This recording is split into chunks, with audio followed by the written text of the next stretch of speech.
Hello everyone. और today's topic is Anglo Mysore wars. Total में 4 Anglo Mysore wars लड़ी गई थी। तो आज हम पहले पढ़ेंगे फर्स्ट एंग्लो मैसूर वार। देखिए, पहला जो एंग्लो मैसूर वार है ये कब स्टार्ट हुआ था, याद रखना। ये स्टार्ट हुआ था जनवरी 1767 में। कब हुआ था स्टार्ट? जनवरी 1767 में। और ये जो जंग है ये एंड कब हुई? 69 में। ठीक है, 1769 में ये एंड हुई। यानी कि first Anglo Mysore war was started in 1767 and it was ended in 1769। And याद रखना, ये जो फर्स्ट एंग्लो मैसूर वार है ना, ये 1.5 साल तक चली। 1.5 ईयर तक ये कंटिन्यू चली। ठीक है, फर्स्ट एंग्लो मैसूर वार जो है इट कंटिन्यूड फॉर 1.5 ईयर। और फर्स्ट एंग्लो मैसूर वार स्टार्ट होने से पहले सबसे पहला क्वेश्चन ये रहेगा आपका कि फर्स्ट एंग्लो मैसूर वार जो है ये किन के बीच में लड़ी गई थी? फर्स्ट एंग्लो मैसूर वार किसके बीच में लड़ी गई थी? ये इंग्लिश वर्सेस हैदर अली के बीच में थी। ठीक है, यानी कि English East India company versus Hyder Ali. It was fought between English East India Company and Hyder Ali. Hyder Ali कहां का था? ये मैसूर का था। कहां का? ये मैसूर का था। ठीक है, तो English East India company versus Hyder Ali of Mysore, ये इनके बीच में लड़ी गई थी। लेकिन ये जंग स्टार्ट होने से पहले इंग्लिश ईस्ट इंडिया कंपनी जो है ना, इंग्लिश वाले जो है ना, इनको सपोर्ट मिला था। किनका? मराठास का। ठीक है, यानी कि English wire helped bye Marathas and Nizam of Hyderabad. ठीक है, निजाम ऑफ हैदराबाद। ठीक है, तो यहां पे अब क्या बनती है? यहां पे बनती है एक ट्राइपरटाइट। क्या बनती है यहां पे? एक ट्राइपरटाइट यहां पे बनती है। ट्राइपरटाइट का मतलब क्या है? यानी कि 3 पार्टियां मिलके एक ही पार्टी बनाती हैं। कौन कौन सी पार्टी मिलती हैं? इंग्लिश वाले मिलते हैं। ठीक है, इंग्लिश वाले किसके साथ मिलते हैं? मराठास के साथ और निजाम ऑफ हैदराबाद के साथ। 1 2 3, यानी कि ये 3 मिलके एक ही पार्टी बनाते हैं और इसलिए इसको कहा जाता है they entered into party of ट्राइपरटाइट। ठीक है, तो लेकिन ये जो 3 मिलके एक ही पार्टी बनाते हैं, ठीक है, ये जो तीनों के 3 मिलके एक ही पार्टी बनाते हैं हैदर अली के खिलाफ। किसके खिलाफ बनाते हैं? ये हैदर अली के खिलाफ ये बनाते हैं, याद रखना। अब देख लीजिए, इसी फर्स्ट एंग्लो मैसूर वार के दौरान ही इंग्लिश वालों ने निजाम ऑफ हैदराबाद से कहा था। क्या कहा था निजाम ऑफ हैदराबाद से? उन्होंने, इंग्लिश वालों ने फर्स्ट एंग्लो मैसूर वार के दौरान ही निजाम ऑफ हैदराबाद से क्या कहा था कि आप हमें नार्दर्न सिरकार प्रोवाइड करो। क्या करो प्रोवाइड? आप हमें नार्दर्न सिरकार प्रोवाइड करो और हम आपको बदले में क्या देंगे? प्रोटेक्शन देंगे। किसके खिलाफ प्रोटेक्शन देंगे? हैदर अली के खिलाफ प्रोटेक्शन देंगे। यहां पे आप समझ रहे हैं ना, यानी कि एक्चुअली पहले से ही हैदर अली, पहले से ही क्या था? पहले से ही हैदर अली और निजाम ऑफ हैदराबाद के बीच में डिस्प्यूट चल रहे थे। अब इंग्लिश वाले इसी का फायदा उठा रहे हैं। वो निजाम ऑफ हैदराबाद को बता रहे हैं कि आप हमें नार्दर्न सरकार प्रोवाइड करो और हम आपको एक प्रोटेक्शन देंगे हैदर अली के खिलाफ। और इनसे क्या हासिल करता है? एक तो इनको पार्टी ऑफ ट्राइपरटाइट में घुसाती हैं और अब नार्दर्न सरकार क्या मांगती है इनसे? नार्दर्न सरकार मांगती है, ये वाली टेरिटरी भी अब इनसे ये मांगती है। ठीक है, नाउ अब आपसे रीजन पूछा जाता है कि ये बताइए फर्स्ट एंग्लो मैसूर वार हुआ क्यों था।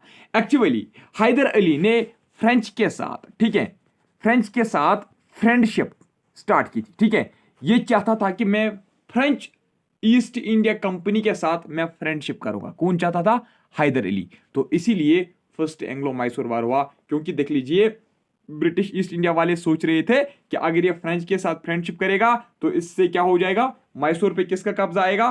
फ्रेंच का कब्जा आएगा। धीरे धीरे उनको सपोर्ट करेंगे। बाकी जो टेरिटरीज थी भारत की, उनमें भी ये मैसूर का जो राजा था या हैदर अली था, ये उनको सपोर्ट करेगा उसमें भी। तो इससे क्या होते? इससे ब्रिटिशर्स एक्सपेल होते इंडिया से। तो इसीलिए ये नहीं चाहते थे, इंग्लिश वाले ये नहीं चाहते थे कि ये फ्रेंच से फ्रेंडशिप करे। और दूसरा भी इसका एक रीजन था। ठीक है, लेकिन ये उतना इंपॉर्टेंट है नहीं। दूसरा रीजन क्या था? एक्चुअली मैसूर बॉर्डर का डिस्प्यूट चल रहा था। ठीक है, मैसूर बॉर्डर का डिस्प्यूट चल रहा था मद्रास की गवर्नमेंट के साथ और नवाब ऑफ कर्नाटक के साथ। किसके साथ? नवाब ऑफ कर्नाटक और मद्रास गवर्नमेंट के बीच में किसका डिस्प्यूट चल रहा था? मैसूर बॉर्डर का डिस्प्यूट चल रहा था। ठीक है, तो ये भी एक कारण था फर्स्ट एंग्लो मैसूर वार का। ठीक है, और नेक्स्ट क्वेश्चन जो आपसे पूछा जाता है कि ये बताइए उस वक्त गवर्नर कौन था? ठीक है, इंग्लिश ईस्ट इंडिया कंपनी का गवर्नर उस वक्त कौन था जिस वक्त फर्स्ट एंग्लो मैसूर वार लड़ी गई थी? तो याद रखना उस वक्त रॉबर्ट क्लाइव ही था। कौन? Robert Clive was governor of English East India company at the time of first Anglo Mysore war. ठीक है। नाउ ये जो ट्राइपार्टाइट बनी थी, यानी कि निजाम ऑफ हैदराबाद मराठा इंग्लिश ने जो पार्टी एक ही बनाई थी, पार्टी ऑफ ट्राइपार्टाइट, ठीक है, तो इन्होंने अटैक किया किसके ऊपर? इन्होंने मैसूर के ऊपर अटैक किया, यानी कि हैदर अली की टेरिटरी के ऊपर, मैसूर के ऊपर उन्होंने अटैक किया 1766 में। अब क्या होने वाला था इसमें? हैदर अली हारने वाला था, लेकिन हैदर अली ने एक टैक्ट मतलब खेली, हम कहेंगे एक चालाकी उसने की। ठीक है, उसने क्या चालाकी की? उसने मराठास को रिश्वत दी। ठीक है, उसने मराठास को क्या दी? रिश्वत दी। मराठास को किसने रिश्वत दी? हैदर अली ने मराठास को रिश्वत दी। मराठास किसका सपोर्ट कर रहे थे? इंग्लिश का सपोर्ट कर रहे थे। निजाम ऑफ हैदराबाद भी किसका सपोर्ट कर रहा था? इंग्लिश का सपोर्ट कर रहा था, क्योंकि ट्राइपार्टाइट बनी थी। लेकिन यहां पे अब क्या हो रहा? मराठास जो है, मराठास को पैसे दिए जाते हैं और उनसे यह कहा जाता है, हैदर अली उनको यह कहता है मराठास को, हम आपको पैसे देंगे लेकिन आपको क्या करना पड़ेगा? आपको हमारे खिलाफ नहीं लड़ना होगा। ठीक है, आपको न्यूट्रलिटी अख्तियार करनी होगी। ठीक है, यानी कि ना ही आपको इंग्लिश को सपोर्ट करना है, ना ही आपको हमें सपोर्ट करना है, आप न्यूट्रल रहो। ठीक है, हैदर अली उनसे ये कहता है कि मैं आपको पैसे दे रहा हूं, मैं आपको पैसे इसलिए दे रहा हूं कि आप न्यूट्रल रहो, मैं आपको ये भी नहीं कह रहा हूं कि आप मेरा सपोर्ट करो। ठीक है, लेकिन मैं आपको ये बता रहा हूं कि आप इंग्लिश का सपोर्ट भी मत करो और मेरा सपोर्ट भी मत करो, आप न्यूट्रल रहो। ठीक है, ये किनसे कहा जाता है? मराठा से, और उनको पैसे दिए जाते हैं इस चीज के लिए, वरना वो किसका सपोर्ट कर रहे थे? इंग्लिश का सपोर्ट। और दूसरा चीज, निजाम ऑफ हैदराबाद से यह कहा जाता है कि जितनी भी टेरिटरीज हम कनकर करेंगे, ठीक है, हैदर अली निजाम ऑफ हैदराबाद से यह कहता है कि जितनी भी कनकर टेरिटरीज हैं उसके पास, किसके पास? मैसूर के पास, यानी कि हैदर अली के पास जितनी भी टेरिटरीज हैं उसका हाफ शेयर मैं दूंगा। ये किसको कहा जाता है? निजाम ऑफ हैदराबाद को। अब यानी कि हैदर अली चाहता है कि मैं निजाम ऑफ हैदराबाद और मराठास को करप्ट करूंगा। मराठास को वो पैसे देता है और उनको न्यूट्रलिटी अख्तियार करने को बोलता है, और निजाम ऑफ हैदराबाद को वो बोलता है कि जितनी भी कनकर टेरिटरीज हैं हमारे पास उनका हाफ शेयर मैं आपको दूंगा, लेकिन आप मेरा सपोर्ट दीजिए। ये किसको कहा जाता है? निजाम ऑफ हैदराबाद से। अब क्या करता है निजाम ऑफ हैदराबाद? इस ऑफर को मान लेता है, एक्सेप्ट करता है, और हैदर अली का वो सपोर्ट करता है।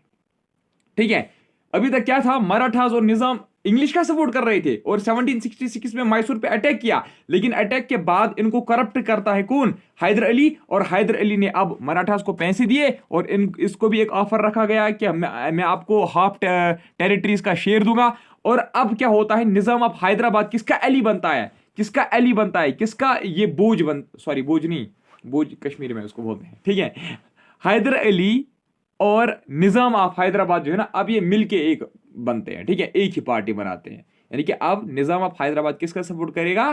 शाबाश, ये करेगा हैदर अली को ही सपोर्ट। अब ठीक है, निजाम ऑफ हैदराबाद किसको सपोर्ट करेगा? हैदर अली को। और जब ये इसके साथ मिलता है तो ये नवाब ऑफ एरकाट, ठीक है, नवाब ऑफ एरकाट पे ये हमला कर देते हैं। कौन? निजाम ऑफ हैदराबाद एंड हैदर अली मिलके किसको अटैक करते हैं? नवाब ऑफ एरकाट को। ठीक है, अब यहां पे याद रखना, उसके बाद हैदर अली एक अटैक करता है। ठीक है, पहले तो इसके नवाब ऑफ एरकाट को अटैक किया, उसके बाद हैदर अली एक अटैक लॉन्च करता है। किसके खिलाफ? इंग्लिश ईस्ट इंडिया कंपनी के खिलाफ। और अटैक लॉन्च करने के बाद हैदर अली कहां पूछता है? He reaches up to the gates of Madras. कहां पूछता है? He reaches up to the gates of Madras। अब सेम टू सेम ऐसे ही नोट्स में मेंशन करके रखना। ठीक है, कहां पूछा? मद्रास के करीब पूछा। ठीक है, यानी कि मद्रास में अब वो घुस गया। और अप्रैल 1769 में वो मद्रास काउंसिल जो होता है, ठीक है, मद्रास काउंसिल को हैदर अली मजबूर करता है अप्रैल 1769 में एक ट्रीटी साइन करने पे। ठीक है, यानी कि ये उनको फोर्स करता है, ये उनको मजबूर करता है। He compelled them to sign a treaty. उस ट्रीटी का नाम था treaty of Madras. Treaty of Madras कब की गई थी sign? It was signed in April 1769। किसके बीच में हुई थी? Haidar Ali and English East India company. Haidar Ali and Madras council के बीच में ये हुई थी। ठीक है, अब इस ट्रीटी में क्या लिखा गया था? ट्रीटी ऑफ मद्रास क्या कहती थी? ट्रीटी ऑफ मद्रास में यह लिखा गया था कि दोनों जो पावर्स हैं, ठीक है, दोनों जो पावर्स हैं वो एक दूसरे को मदद करेंगे। Both powers agreed to help each other. किस चीज में मदद करेंगे? अगर कोई थर्ड पार्टी उनको अटैक करती है तो ये दोनों जो है ना, ये आपस में उस वक्त मिलजुल के उस थर्ड पार्टी के खिलाफ लड़ेंगे। यानी क्या, इसका मतलब क्या है? इंग्लिश वाले बोलते हैं किनको? इंग्लिश वाले किसको बोलते हैं? हैदर अली को बोलते हैं कि हम एक ट्रीटी साइन करेंगे, यानी कि ट्रीटी ऑफ मद्रास। ठीक है, इस ट्रीटी ऑफ मद्रास में क्या लिखा गया था कि अगर इंग्लिश पे कोई हमला करता है तो हैदर अली उसका सपोर्ट करेगा। अगर हैदर अली को कोई थर्ड पार्टी सपोर्ट करती है, सॉरी अटैक करती है, तो इंग्लिश वाले इसको सपोर्ट करेंगे। यानी कि अगर हैदर अली पे अटैक होता है, इंग्लिश वाले सपोर्ट करेंगे। इंग्लिश वालों पे अटैक होता है तो हैदर अली सपोर्ट करेगा। ठीक है, यानी कि कोई भी, ठीक है, इन दोनों पे अगर कोई भी, चाहे वो भारत का ही क्यों ना हो, ठीक है, कोई भी थर्ड पार्टी अगर इन पे अटैक करती है तो ये एक दूसरे को आपस में हेल्प करेंगे।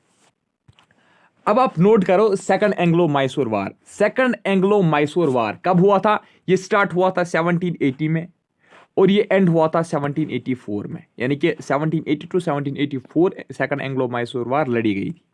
तो देख लीजिए 1771 में क्या होता है, हैदर अली को अटैक करता है मराठास। ठीक है, यानी कि मराठास वाले आते हैं, वो हैदर अली को अटैक करते हैं। ट्रीटी ऑफ मद्रास में क्या लिखा गया था कि अगर कोई भी थर्ड पार्टी आएगी तो वो एक दूसरे को हेल्प करेंगे, इंग्लिश और हैदर अली। तो अब किसकी बारी थी? इंग्लिश की बारी थी। इंग्लिश वालों को किसको मदद करना था? हैदर अली को। क्यों? क्योंकि एक थर्ड पार्टी आ रही है, मराठास वाले, वो अटैक कर रहे हैं हैदर अली को, तो इंग्लिश ईस्ट इंडिया कंपनी को अब सपोर्ट करना था हैदर अली को। लेकिन इंग्लिश वाले फेल होते हैं यहाँ पे। ठीक है, they fail to provide them aid, they fail to provide them help.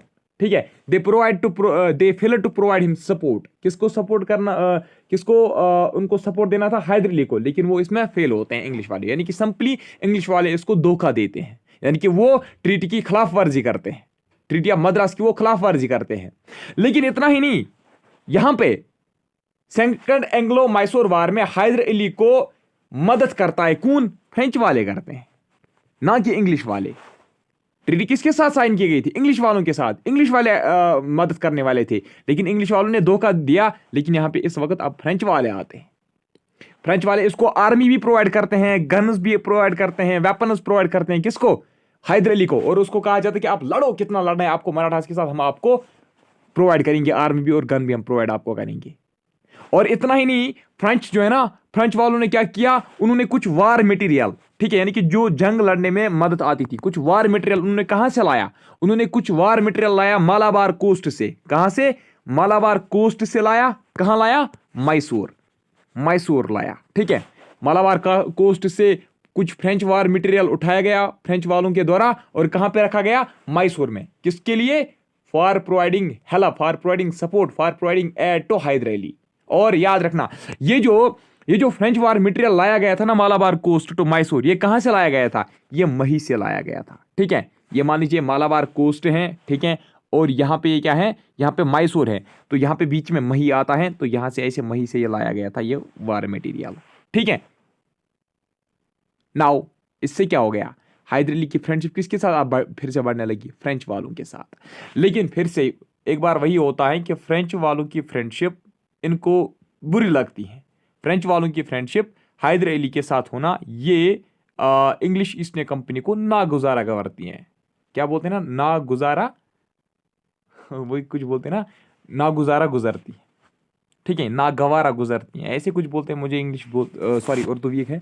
तो यानी कि सिंपली मैं आपको बता दूं कि ये जो फ्रेंडशिप है ना, ये फ्रेंडशिप उनको अच्छी नहीं लगी। ठीक है, उनको पता था कि हम एक्सपेल आउट हो जाएंगे इंग्लिश से, यहाँ भारत से। इंग्लिश वालों को पता था कि अगर ये फ्रेंच के साथ फ्रेंडशिप करेगा। नाउ इसीलिए इंग्लिश वाले अब क्या करने लगे? इंग्लिश वाले अब कैप्चर करने लगे किसको? मही को।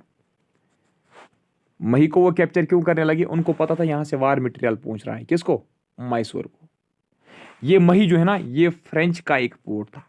ठीक है, ये फ्रांस के कब्जे में था मही। ठीक है, और याद रखना सेकंड एंग्लो मैसूर वार जिस वक्त भारत में चल रही थी, बाहर यूरोपियन कंट्रीज में अमेरिकन वार ऑफ इंडिपेंडेंस चल रहा था। क्या चल रहा था? American war of independence. Note करो, अमेरिकन वार ऑफ इंडिपेंडेंस चल रहा था बाहर यूरोपियन कंट्रीज में। और वहां पे भी क्या हो रहा था? वहां पे भी फ्रेंच वालों ने अपोज किया था। किसको? फ्रेंच वालों ने अपोज किया था इंग्लिश वालों को। और यहां पे भी अब क्या हो रहा है? यहां पे हिंदुस्तान में भी, भारत में भी फ्रेंच वाले अपोज कर रहे हैं किसको? इंग्लिश को। और सपोर्ट दे रहे हैं किसको? हैदर अली को। ठीक है यहां तक। अब इसके बाद हैदर अली क्या करता है? हैदर अली एक एंटी इंग्लिश अलायंस बनाता है। क्या बनाता है? एंटी इंग्लिश अलायंस बनाता है। यानी कि इंग्लिश के खिलाफ ये एक अलायंस बनाता है, इंग्लिश के खिलाफ ये एक पॉलिसी बनाता है, एक पार्टी बनाता है। कौन? हैदर अली। और ये जो एंटी इंग्लिश अलायंस बनाई जाती है ना, ये मराठास और निजाम के साथ बनाई जाती है। यानी कि हैदर अली किसका सपोर्ट लेता है? अब मराठास का और निजाम का सपोर्ट ये लेता है। किसके खिलाफ? इंग्लिश के खिलाफ। यानी कि ये मराठास और निजाम उसको बोलता है कि आप मेरे साथ जुड़ जाओ, हम इंग्लिश के खिलाफ लड़ेंगे। और उसके बाद जब ये निजाम और मराठा इसके साथ मिलते हैं तो ये अटैक करता है किसके ऊपर? ये कर्नाटक के ऊपर क्या करता है? ये कर्नाटक के ऊपर क्या करता है? अटैक करता है। और कर्नाटक को अटैक करने के बाद ये एरकाड को अब कैप्चर करता है। किसको कैप्चर करता है? एरकाड टेरिटरी को ये कैप्चर करता है। और यहां पे एरकाड टेरिटरी जिस वक्त ये कैप्चर करता है उस वक्त ये डिफीट करता है क्लूनल। किसको? क्लूनल वैली को ये उस वक्त 1781 में क्या करता है? शाबाश, डिफीट करता है। क्लूनल वैली कौन था? ये ब्रिटिश का एक क्लूनल था। ठीक है, जो इनकी आर्मी को लीड कर रहा था। ठीक है, यहां तक समझ में आ रहा है ना? लेकिन क्या हुआ? 1781 में ही फिर क्या हुआ? इंग्लिश आर्मी जो थी, इंग्लिश आर्मी जो सर इरी कूटी के अंडर थी। किसके? सर इरी कूटी के अंडर जो इंग्लिश आर्मी थी 1781 में, उन्होंने हैदर अली को डिफीट किया। किसको डिफीट किया? हैदर अली को उन्होंने डिफीट किया। कहां पे डिफीट किया? पोर्टो नोवो में। कहां पे? पोर्टो नोवो में हैदर अली को डिफीट किसने किया? सर इरी कोटी जो इंग्लिश का था उसकी आर्मी ने। ठीक है, सर इरी कोटी की आर्मी ने 1781 में हैदर अली को डिफीट किया। कहां पे? पोर्टो नोवो में। अब आपसे पूछा जाता है कि ये बताइए, जिस वक्त सेकंड एंग्लो मैसूर वार चल रही थी उस वक्त यहां पे गवर्नर कौन था इंग्लिश ईस्ट इंडिया कंपनी का? तो आपका आंसर होना चाहिए वैरन हेस्टिंग्स। कौन? वैरन हेस्टिंग्स था। कौन? Warren Hastings. ये सेकंड एंग्लो मैसूर वार था। अब क्या होता है? हैदर अली को डिफीट करते हैं, हैदर अली को सपोर्ट मिलता है फिर से किसका? फ्रेंच का। फ्रेंच वाले आते हैं हेल्प, मतलब इसको एराय होती है कहां से? फ्रेंच से, अंडर एडमायरल। याद रखना, यानी कि एडमायरल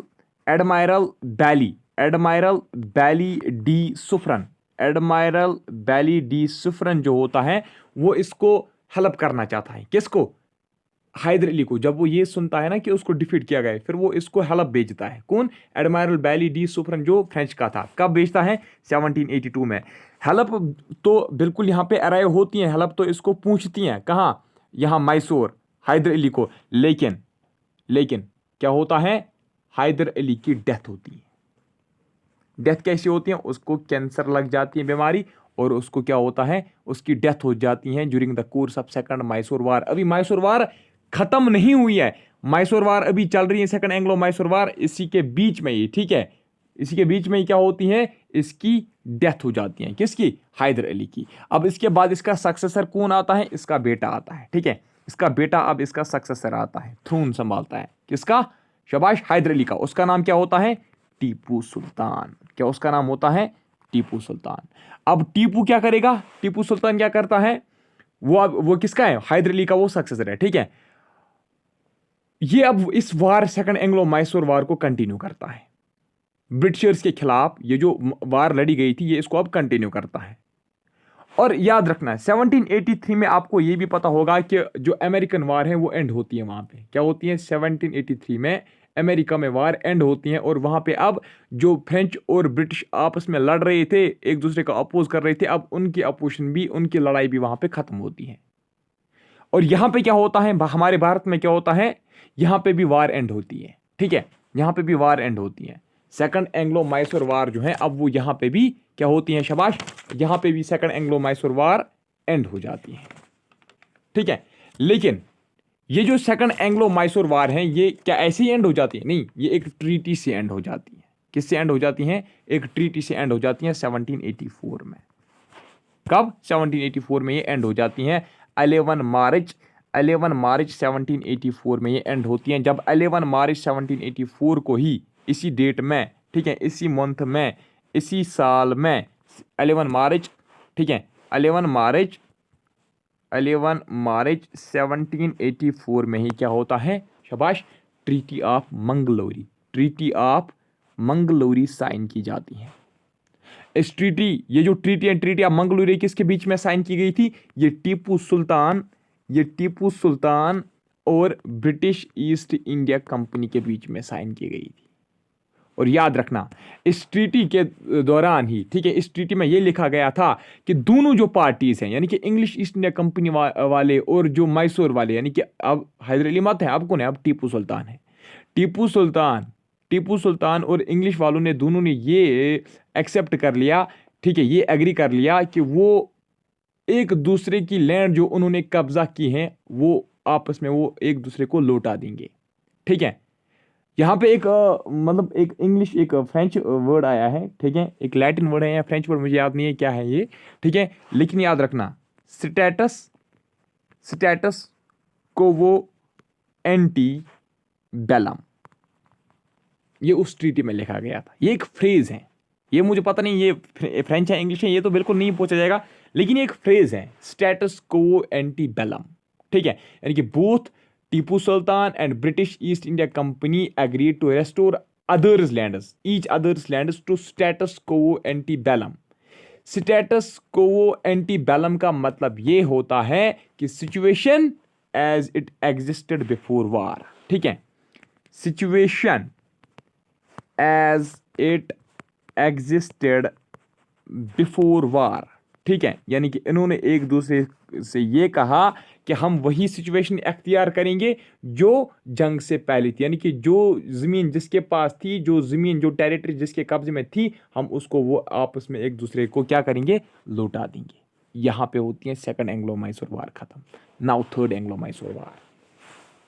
शाबाश, नोट करो जल्दी। थर्ड एंग्लो मैसूर वार जल्दी जल्दी आप नोट करो। थर्ड एंग्लो मैसूर वार जो है कब होती है? थर्ड एंग्लो मैसूर वार स्टार्ट ये 1790 में स्टार्ट होती है थर्ड एंग्लो मैसूर वार। ठीक है, थर्ड एंग्लो मैसूर वार 1790 में स्टार्ट होती हैं और 1792 में ये वार एंड हो जाती है। ठीक है, ये किसके बीच में लड़ी गई थी? ये भी किंगडम ऑफ मैसूर, ये भी किंगडम ऑफ मैसूर यानी कि टीपू सुल्तान, ठीक है, ये भी टीपू सुल्तान और इंग्लिश ईस्ट इंडिया कंपनी के बीच में लड़ी गई थी।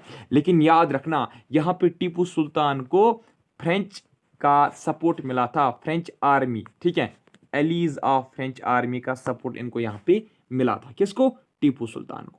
कब स्टार्ट हुई थी? 1790 में और 92 तक ये कंटिन्यू हो गई। 92 में मतलब एंड हो गई। तो यहाँ पे कौन, ये थर्ड एंग्लो मैसूर वार कौन जीता है? इसमें किसकी विक्ट्री होती है? British English East India company की यहाँ पे इस वक्त क्या होती है? शाबाश, विक्ट्री हो जाती है। ठीक है, और याद रखना, ये जो British English East India company जो है ना, इसको कौन लीड कर रहा था? इनकी आर्मी को कौन लीड कर रहा था थर्ड एंग्लो मैसूर वार में?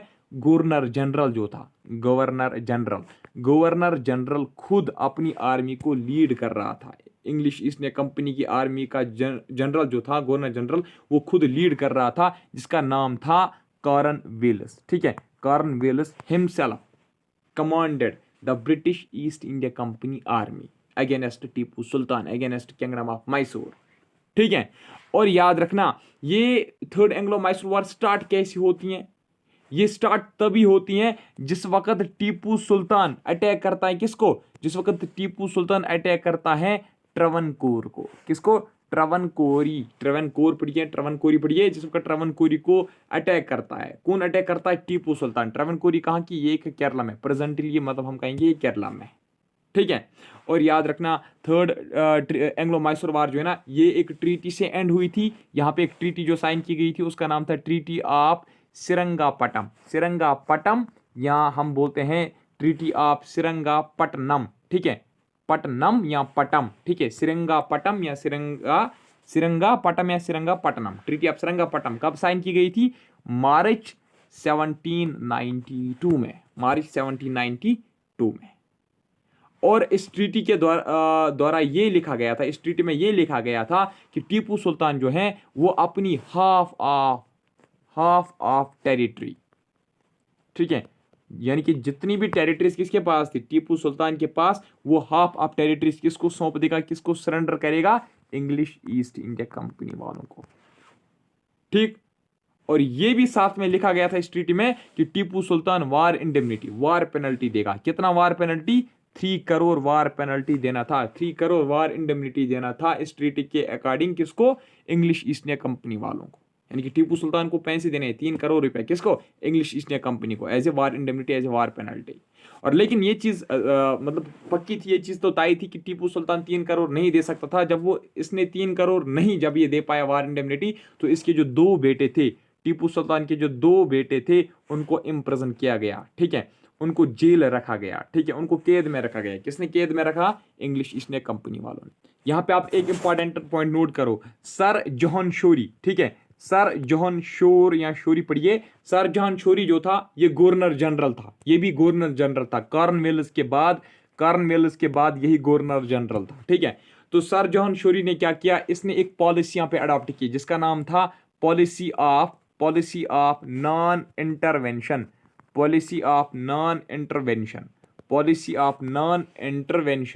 ठीक है, towards Mysore, policy of non intervention towards Mysore. ये जो पॉलिसियां किसने अडॉप्ट की थी, ये अडॉप्ट की थी सर जॉन शोरी ने। और याद रखना, सर जॉन शोरी को कहा जाता है father of policy of intervention, ठीक है, father of policy of intervention, इसी को कहा जाता है, किसको, सर जॉन शोरी को। ठीक, यानी कि इसमें ये लिखा गया था, इस यानी कि इस ये जो थी ना पॉलिसी ऑफ नॉन इंटरवेंशन, इसका मतलब ये था कि ये कहीं पे भी इंटरफेयर नहीं करेंगे, ठीक है, यानी कि इसका मतलब ये था, इस पॉलिसी के अकॉर्डिंग ये था, यानी कि सर जॉन शोरी का मतलब ये था कि हम भारत के पॉलिटिक्स में क्या करेंगे, इंटरफेयर नहीं करेंगे, ठीक है।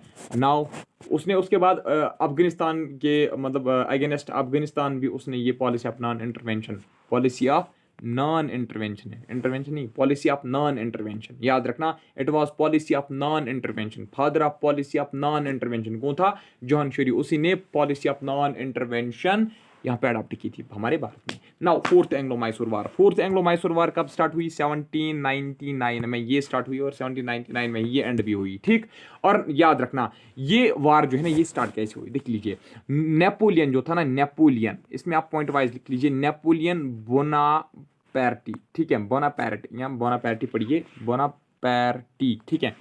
नेपोलियन बोनापार्टी जो है ना, उसने इजिप्ट और सीरिया को क्या किया था, कब्जा किया था, इन्वेड किया था, कनकर किया था। अब वो चाहता था कि मैं हिंदुस्तान को भी कब्जा करूंगा, और इसलिए उसने एक अलायंस बनाई, क्या बनाई, एक अलायंस बनाई, किसके साथ अलायंस बनाई, सीजार, ठीक है, उसका नाम था सीजार पावल। सीजार पावल पता है कहां का था, ये रशिया का था, कहां का था, रशिया का था, ठीक। और अब ये प्लान बना रहा था कि मैं इंडिया को इन्वेड करूंगा। इंडिया को इन्वेड कहां से करेगा, वया हेरत, ठीक है, ये चाहता था कि मैं हेरत से आऊंगा और मैं कंधार से आऊंगा। कौन चाहता था, शाबाश, ये नेपोलियन चाहता था। और याद रखना, फोर्थ एंग्लो मैसूर वार के दौरान ही फ्लैग ऑफ लिबर्टी लगाया था, फ्लैग ऑफ लिबर्टी, ठीक है, ये झंडा लहराया था किसने, टीपू सुल्तान ने, ठीक है। कहां पे लहराया था, श्रीरंगपट्टनम में। श्रीरंगपट्टनम में क्या करता है टीपू सुल्तान जो है, वो फ्लैग ऑफ लिबर्टी लगाता है, और वो वहां पे अपने आप को बोलता है कि आई एम सिटीजन टीपू। वो अपने आप को वहां पे क्या नाम देता है, सिटीजन टीपू। ये बहुत ही पैट्रियोटिक था, कौन, टीपू सुल्तान। और उसके बाद ये जो टीपू सुल्तान है ना, ये अपनी आर्मी में एक फ्रेंच कमांडेंट जिसका नाम होता है मोन्सियोर रेमांड, ठीक है, मोन्सियोर रेमांड, ठीक है, मोन्सियोर रेमांड इसका नाम होता है, ये इसको रिक्रूट करता है अपनी आर्मी में, ठीक। और उसके बाद एक इंपॉर्टेंट और पॉइंट, इंग्लिश वाले जो है ना, वो टीपू सुल्तान को बोलते हैं कि आप हमारे साथ सब्सिडायरी अलायंस साइन करो, ठीक है, सब्सिडायरी अलायंस साइन करने को बोलता है कौन, टीपू सुल्तान। सॉरी, टीपू सुल्तान को कहा जाता है, इंग्लिश वाले उसको बोलते हैं कि आप हमारे साथ क्या साइन करो, आप हमारे साथ सब्सिडायरी अलायंस साइन करो, लेकिन टीपू सुल्तान रिफ्यूज करता है। और उसी चीज पे फिर 1799 में क्या होती हैं, ये वार शुरू हो जाती हैं, और बैटल ऑफ श्रीरंगपट्टनम भी इसमें होती हैं। क्या होती हैं, बैटल ऑफ श्रीरंगपट्टनम इसमें लड़ी जाती हैं। और ये जो जंग है ये इंग्लिश वाले जीतते हैं। कौन जीते हैं? इंग्लिश वाले जीतते हैं। और याद रखना टीपू सुल्तान की यहाँ पे डेथ होती है। टीपू सुल्तान की डेथ कब होती है? 4th एंग्लो मैसूर वार में। और याद रखना और एक बात, टीपू सुल्तान की डेथ कब होती है? जिस वक्त वो अपनी कैपिटल को डिफेंड करता है, यानी कि लड़ते लड़ते वो उसने अपनी जान दी। बहुत ही बोल बात नहीं था, ये चाहता था कि मेरी टेरिटरी पे कोई भी कब्जा नहीं होना चाहिए, ठीक है। और इसी के साथ मैसूर ने अपनी जो इंडिपेंडेंस है वो खो दी यहाँ पे। अब इंपॉर्टेंट पॉइंट नोट करो, टीपू सुल्तान ने आयरन केसर, ठीक है, आयरन केसड रॉकेट्स का इस्तेमाल किया। क्या किया? टीपू सुल्तान ने आयरन केसड रॉकेट्स का इस्तेमाल किया। ये एक हथियार था, एक वेपन था, आयरन केसड रॉकेट, ठीक है, हथियार था। तो ये इसने इस्तेमाल किए 3rd और 4th एंग्लो मैसूर वार में। 3rd and 4th Anglo Mysore वार में टीपू सुल्तान ने क्या किए? शाबाश, उसने ये जो आयरन केसड रॉकेट्स हैं ये उसने शाबाश क्या करवाए? ये उसने इस्तेमाल किए। अब मुझे यहाँ पे अभी मैं देख रहा था अपना, मैं पढ़ रहा था यूपीएससी का, तो वहाँ पे मैंने एक क्वेश्चन देखा था इसी के रिलेटेड। वहाँ पे लिखा गया था who among the following Indian rulers established embassies. Embassies बनाए जाते हैं जिस तरीके से आपने आज कल आप न्यूज़ में सुन रहे होंगे कि भारत की एम्बेसी जो यूक्रेन में, ठीक है। तो ऐसा पहला इंडिया का कौन सा रूलर था जिसने एम्बेसी बनाई थी? क्या बनाई थी? जिसने एम्बेसीज बनाई थी in foreign countries on modern lines. Question ऐसे था कि who among the following Indian rulers established embassies in foreign countries on modern lines. तो उसका नाम था टीपू सुल्तान, ठीक है। यानी कि टीपू सुल्तान ने ही सबसे पहले क्या बनाई? एम्बेसीज बनाई फॉरेन कंट्रीज में, यानी कि इंडिया के बाहर इसने ये पहला ऐसा इंडिया का रूलर था जिसने फॉरेन कंट्रीज में अपनी एम्बेसीज बनाई मॉडर्न लाइन्स पे, ठीक है। तो ये क्वेश्चन था। तो यहाँ पे होता है एंग्लो मैसूर वार्स खत्म होते हैं। अब आप हेडिंग में लिख लीजिए एंग्लो मराठा वार। देख लीजिए पहला एंग्लो मराठा वार जो है ना, पहला फर्स्ट एंग्लो मराठा वार, कुल मिला के 3 एंग्लो मराठा वार हुए, ठीक है। तो पहला एंग्लो मराठा वार जो है ना ये कब हुआ? फर्स्ट एंग्लो मराठा वार जो है ये 1775 में स्टार्ट हुआ और 82 में ये एंड हुआ, ठीक है। यानी कि 1775 to 82 एंग्लो मराठा वार जो है, फर्स्ट एंग्लो मराठा वार ये कंटिन्यू हुआ, ठीक है। तो ये किसके बीच में हुई? फर्स्ट एंग्लो मराठा वार किसके बीच में हुई? ये भी इंग्लिश ईस्ट इंडिया कंपनी और मराठा एम्पायर के बीच में हुई, ठीक है। इंग्लिश ईस्ट इंडिया कंपनी और मराठा के बीच में ये हुई, ठीक है। तो याद रखना ये जो फर्स्ट एंग्लो मराठा वार जो है ना, इट बिगेन, ठीक है, ये किससे शुरू हुआ? ये ट्रीटी ऑफ सूरत, ठीक है, ट्रीटी ऑफ सूरत से ये स्टार्ट हुआ और एंड हुआ with the treaty of Salbai, ठीक है। ट्रीटी ऑफ सलबाई से एंड हुआ। याद रखना it began with treaty of Surat and ended with treaty of Salbai. आपसे क्वेश्चन जो पूछा जाता है ये बताइए, first Anglo Maratha war started with treaty of, नीचे होगा सूरत, सलबाई, मंगलोरी, ट्रवाकोरनी, कुछ भी होगा लेकिन आपको याद रखना है it began with treaty of Surat and ended with treaty of Salbai. और उस वक्त इंडिया का गवर्नर जनरल कौन था? उस वक्त इंडिया का गवर्नर जनरल था वैरन हेस्टिंग्स। तो जब पहला एंग्लो मराठा वार हुआ उस वक्त इंडिया का गवर्नर जनरल कौन था? Warren Hastings. और एक इंपॉर्टेंट पॉइंट, वैरन हेस्टिंग्स जो है ना he was first and most important governor general of India. याद रखना he was first and most important governor general of India, यानी कि पहला गवर्नर जनरल इंडिया का कौन था? Warren Hastings. तो पहले एंग्लो मराठा वार जिस वक्त उस वक्त इंडिया का गवर्नर जनरल कौन था? Warren Hastings. Now second Anglo Mysore war. Second Anglo Mysore war जो है ना ये 1803 में ये स्टार्ट होता है और 1805 तक ये कंटिन्यू होता है, यानी कि 1803 to 1805 ये वार कंटिन्यू चली। तो ये जो है ना वार ये किस के जिस वक्त ये वार लड़ी गई तो उस वक्त इंडिया का गवर्नर जनरल कौन था? उस वक्त इंडिया का गवर्नर जनरल था लॉर्ड वेलेस्ली। कौन? लॉर्ड वेलेस्ली उस वक्त इंडिया का गवर्नर जनरल था। और याद रखना ये भी English East India company versus Marathas ही था, ठीक है। तो it began with the treaty of Bassein, ठीक है, and it ended with the treaty of Rajpur Ghat, ठीक है, राजपुर घाट, ठीक है, ended with treaty of Rajpur Ghat and started with treaty of Bassein. Now third Anglo Maratha war. Third Anglo Maratha war जो है ना, थर्ड एंग्लो मराठा वार, ये भी English East India company versus Maratha ही था, और ये 1817 में शुरू हुआ और 18 तक ये कंटिन्यू रहा, ठीक है, 1870 टू 1818। और याद रखना मेरे दोस्तों, ये जो third Anglo Mysore Maratha war जो था ना, it began with treaty of Gwalior, ठीक है, it began with treaty of Gwalior and it ended with treaty of Mandsaur, ठीक है, मंडासुर। और जिस वक्त थर्ड एंग्लो मराठा वार हुआ उस वक्त लॉर्ड हेस्टिंग्स था इंडिया का गवर्नर जनरल। नेक्स्ट जो आपसे क्वेश्चन पूछा जाता है, ये बताइए ड्रेन ऑफ वेल्थ इंडिया में कब स्टार्ट हुई। ये मैंने आपको इससे पहले भी पढ़ाया प्रीवियस लेक्चर में, 1757 में ड्रेन ऑफ वेल्थ जो है इंडिया में स्टार्ट हुई। और मार्कस जो था ना, मार्कस एक बहुत ही बड़ा फिलोसफर था, मार्कस ने कहा कि इंडिया में ब्लीडिंग प्रोसेस स्टार्ट हुई। क्या कहा? इंडिया में ब्लीडिंग प्रोसेस स्टार्ट हुई। तो ड्रेन ऑफ वेल्थ को किसने करार दिया ब्लीडिंग प्रोसेस? उसका नाम था मार्कस, याद रखना। और एक न्यूज़पेपर भी पब्लिश किया गया था जिसका नाम था अमृत बाजार पत्रिका। अमृत बाजार पत्रिका जो है ना, it opposed the drain of wealth, ठीक है। तो अमृत बाजार पत्रिका एक ऐसा न्यूज़पेपर था जो पब्लिश किया गया था, जो किसके अपोज में काम कर रहा था, जो किसका अपोजिशन कर रहा था? ड्रेन ऑफ वेल्थ का। नाउ नेक्स्ट, अब आप हेडिंग लिख लीजिए कनक्वेस्ट, कनक्वेस्ट ऑफ सिंध। अब हम देखेंगे सिंध को कैसे कब्जा किया गया, इंग्लिश वालों ने इसको कैसे कब्जा किया। देख लीजिए, ये जो सिंध है ना, सिंध पहले आप नोट करो, 1780 में सिंध को कैप्चर किया था। किसने कैप्चर किया था? एक बलूच, ठीक है, बलूचिस का एक ट्राइब था, ठीक है, बलूच ट्राइब यानी कि बलूचिस्तान का एक ट्राइब था जिसका नाम था तलपुरास। तलपुरास एक ट्राइब थी, कहाँ की? बलूच की, बलूचिस्तान की।